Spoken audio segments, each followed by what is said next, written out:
வணக்கம் பிரதர். இன்னைக்கு என்ன பார்க்க போறோம்னா ஒரு ASUSல கேமிங் லேப்டாப் வந்திருக்கு நண்பா. இதோட பிரைஸ் பாத்தீங்கன்னா 32,000 ரூபாய்க்கு தரங்க. i7ல 8th generation 16 GB RAM DDR4 1 TB hard disk 256 GB NVMe SSD ஓட வந்திருக்கு நண்பா. RGB கீபோர்டு பேக்லைட் பிளஸ் வந்து ஃபுல் HD டிஸ்ப்ளேவோட வந்திருக்கு. கிராபிக்ஸ் கார்டு பாத்தீங்கன்னா 1050 Ti ல 4GB டெடிகேட்டட் கிராபிக்ஸ் கார்டு இருக்கு. சோ இந்த லேப்டாப் பாத்தீங்கன்னா AutoCAD, Photoshop, COREL, multimedia, rendering, gaming எல்லாத்துக்குமே சப்போர்ட் ஆகும் நண்பா. இதுல ஒரே ஒரு குவாண்டிட்டி தான் வந்திருக்கு. நண்பர்களுக்கு ஏதாவது நின்றதா வாங்கிக்கலாம். இந்த லேப்டாப்போட பிரைஸ் நம்ம தரது 32,500 ரூபாய்க்கு தரங்க. சோ அந்த லேப்டாப்போட வீடியோ பாருங்க. சோ இந்த லேப்டாப் தான் நண்பா. லேப்டாப் பாத்தீங்கன்னா புதுசு கிடையாது, யூஸ்டு தான். பட் ஆனா லேப்டாப் நல்லா செக் பண்ணி வச்சிருக்கேன். எந்த ஒரு மைனஸுமே கிடையாதுங்க. லேப்டாப் நீட்டா தெளிவாவே இருக்கு நண்பா.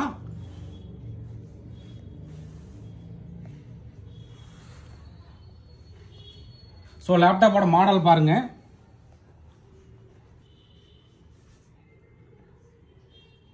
ஸோ பர்ஃபார்மன்ஸ் என்னன்னு உங்களுக்கு காட்டுறேன். இன்டெல் கோர் i7ல 8th ஜெனரேஷன் H ப்ராசருங்க. 2.2 GHz ஸ்பீடு 6 கோர் ப்ராசர்ல வர ப்ராசருங்க. ரேம் பார்த்தீங்கன்னா 16 GB RAM DDR4. Hard disk பார்த்தீங்கன்னா 1 TB. SSD பார்த்தீங்கன்னா 256 GB SSD. ப்ளஸ் பார்த்தீங்கன்னா NVIDIA GeForce GTX 1050 Ti ல பார்த்தீங்கன்னா டெடிகேட்டட் கிராபிக்ஸ் கார்டு 4GB ஓட வந்திருக்கு நண்பா. நண்பர்களுக்கு இந்த லேப்டாப் ஏதாவது தேவைப்பட்டா வாங்கிக்கலாம். இந்த லேப்டாப்போட பிரைஸ் நம்ம தரது பார்த்தீங்கன்னா 32,500 ரூபாய்க்கு தரோம். ஓகே நண்பா, தேங்க்யூ.